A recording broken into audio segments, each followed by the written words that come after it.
ఆయన అన్న మాటలు ఏంటంటే తెలంగాణ వల్ల దిష్టి తగ్గడం వల్ల ఆంధ్రప్రదేశ్లో ఉన్నటువంటి కొబ్బరి చెట్లు కూలిపోయినాయి అన్న ఒక మాటలు మాట్లాడుతుంది. అయితే నాకు తెలిసి అయితే ఆయన పోయింది ఈస్ట్ వెస్ట్ గోదావరికి పోయింది. బహుశా తెలంగాణ నుంచి ఈ నుంచి మైనర్గా వెళ్తారు, చాలా తక్కువ మంది వెళ్తారు. కానీ ఒక తెలంగాణ పర్సన్ ఎవరైనా ఫుల్ ఫ్లెడ్జ్గా అక్కడ ఉంటుంటూ చేస్తుంటే అది పవన్ కళ్యాణ్. నాకు తెలిసి ఆ కొబ్బరి చెట్లు కూలిపోవడానికి కారణం పవన్ కళ్యాణ్ దిష్టి తగిలే ఆ చెట్లు కూలిపోయి ఉంటాయి. కానీ ఇక్కడ తెలంగాణ ప్రజల దిష్టి తగలడం అనేది ఆయన యొక్క ఇమ్మెచ్యూర్కు నిదర్శనం. అది తెలంగాణలో ఉంటూ తెలంగాణని ఈ విధంగా కించపరచడంలో ఎంతవరకు అది తప్పు. 100% పవన్ కళ్యాణ్ అనే వ్యక్తికి ఒక మెచ్యూరిటీ లేదు. అది అక్కడ మాట్లాడాల్సిన మాటలు కూడా కావు. యాక్చువల్లీ దానికి సంబంధించినటువంటి దాని గురించి వాళ్ళు డిస్కస్ చేసుకోవాలి. నిజంగా చెప్పండి, ఈస్ట్ వెస్ట్ గోదావరిలో తెలంగాణ వాళ్ళు ఎంతమంది పోతున్నారు అంటే ఎంతమంది ఉంటున్నారు? బహుశా హైదరాబాద్ నుంచి పోయి అక్కడ ఒక డిప్యూటీ సీఎం పదవి పెట్టుకొని పవన్ కళ్యాణ్ తప్ప ఎవరు పోతున్నారు? పోతే పవన్ కళ్యాణ్ తీస్తే తగిలి ఉంటుంది. ఆయన నిందించుకోవాలి. కానీ తెలంగాణ ప్రజల్ని అబాస్ పాలు చేయడం, ఇష్టం వచ్చినట్టు మాట్లాడడం ఎంతవరకు కరెక్ట్? అది కరెక్ట్ కాదు. పవన్ కళ్యాణ్ ఖచ్చితంగా హైదరాబాద్ శంషాబాద్ ఎయిర్పోర్ట్లో దిగాగానే బుక్కు నెలకు రాసి క్షమాపణ చెప్పాల్సిన బాధ్యత ఆయన మీద ఉన్నది.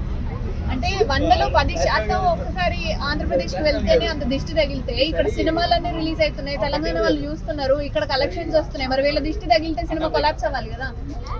కాదు వాళ్ళకి ఏంటంటే తెలంగాణ వాళ్ళు అంటే వాళ్ళు ఏమన్నారు, రియాక్షన్ ఏముండదు, ఇష్టం వచ్చినట్లు మాట్లాడవచ్చు, మనం ఇష్టం వచ్చినట్టు చేయొచ్చు అని చేసిండు. కానీ ఆయనకు అర్థం కాని విషయం ఏంటంటే ఆయన బహుశా వాళ్ళ తెలుగుదేశం పార్టీ ఇక్కడ లేదు, జనసేన పార్టీ కూడా ఇక్కడ నామరూపాలు లేకుండా పోయింది. వీళ్ళు ఆడ పోయి ఉంటారు. ఇంకా తెలంగాణ మీద పని ఏడవడం అనేది వాళ్ళ యొక్క మూర్ఖత్వం, ఒక తెలివి లేని అజ్ఞానం. ఈరోజు ఆయన సినిమాలు కూడా ఆల్మోస్ట్ బ్యాన్ అయిపోయినాయి. రాజకీయం కూడా ఏం మాట్లాడతాడో అర్థం కావట్లేదు. ఈ ఇమ్మెచ్యూర్ గా మాట్లాడడం వల్ల ఆ రాజకీయాల్లో కూడా జీరో అయిపోతాడు. తర్వాత ఈయనకు దిష్టి తగిలి ఆ చెట్లు ఎట్లా కూలిపోయినా ఈయన కూడా కూలిపోయే పరిస్థితులు వస్తాయి. అంటే ఆయన కావాలని ఏమనలేదు, అది ఎవరిని కించపరచాలనే ఉద్దేశంతో ఆయన మాట్లాడలేదు అని కూడా చెప్తున్నారు కదా. అంటే కించపరచాలనే ఉద్దేశం లేదు అంటే ఒక వ్యక్తి నీ వల్ల నేను నాశనమైనరా అంటే ఆ వ్యక్తిని నువ్వు కించపరచినట్టు ఎట్లయితుంది? కించపరిచినట్టే కదా. నీ వల్ల నేను నాశనం అయింది, ఒక చెట్టు కూలిపోయింది అంటే ఏమన్నట్టు? అంటే చెట్టు కూలిపోయింది అంటే తెలంగాణలో దిష్టి తగిలిందంటే తెలంగాణ వాళ్ళు హాని చేయడం వల్లనే కదా చెట్టు కూలిపోయింది. అంటే తెలంగాణ వాళ్ళు తప్పు చేయడం వల్లే కదా. వాళ్ళ రైట్స్ ఎక్కడ ఉన్నాయి? ఈస్ట్ గోదావరి వెస్ట్ గోదావరికి ఎంతమంది తెలంగాణ ప్రజలు పోతారు? ఎంతమంది వాళ్ళ యొక్క కొబ్బరి చెట్లు చూసిరు? ఆ యొక్క ఇలా కళ్ళు చూపు పడి ఆ చెట్లు ఎందుకు కూలిపోయింది? బహుశా పవన్ కళ్యాణ్ ఒకటే పోయి ఉంటుంది, ఆయన దిష్టి తగిలి ఉంటుంది. అంటే గతంలో తెలంగాణ గురించి మాట్లాడినా, తెలంగాణ ప్రజల గురించి మాట్లాడినా ఆయన ఎప్పుడు వాళ్ళని సపోర్ట్ చేస్తూ వాళ్ళని ఒక ఇన్స్పిరేషన్ గా తీసుకుంటూనే మాట్లాడారు కదా. ఆయన మాట్లాడింది ఏంది? తెలంగాణ రాగానే వారం రోజులు ఉపవాసం అన్నాడు. అది తెలంగాణ మంచి చేయడమా? అంటే తెలంగాణ మీద అక్కసు, తెలంగాణ రాష్ట్ర ఏర్పాటు అంటే అంత వ్యతిరేకత, అంత అయిష్టత, నిరాహార దీక్ష చేసేది ఉండే పొట్టి శ్రీరాములు లెక్క యునైటెడ్ ఆంధ్రప్రదేశ్ ఉండాలని. ఆయన ఏం చేసిండో ఆ లోపల ఒకటి ఉంటుంది, బయట కూడా మాట్లాడతాడు పవన్ కళ్యాణ్.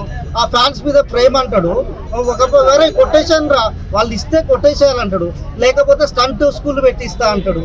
అదేనా ఒక హీరో, ఒక రాజకీయ నాయకుడు ఒక యూత్కి ఇచ్చే మెసేజ్? అదా స్టంట్ స్కూల్ పెట్టిస్తాడా? అదా పవన్ కళ్యాణ్ మాట్లాడే మాటలు? ఒక మెచ్యూరిటీ తెచ్చుకోవాలి. ఆయన ఒక డిప్యూటీ సీఎం అయి ఉండి ఈరోజు ఏం మాట్లాడతారు అనే ఒక జ్ఞానం లేకుండా ఇష్టం వచ్చినట్టు మాట్లాడడం కరెక్ట్ కాదు.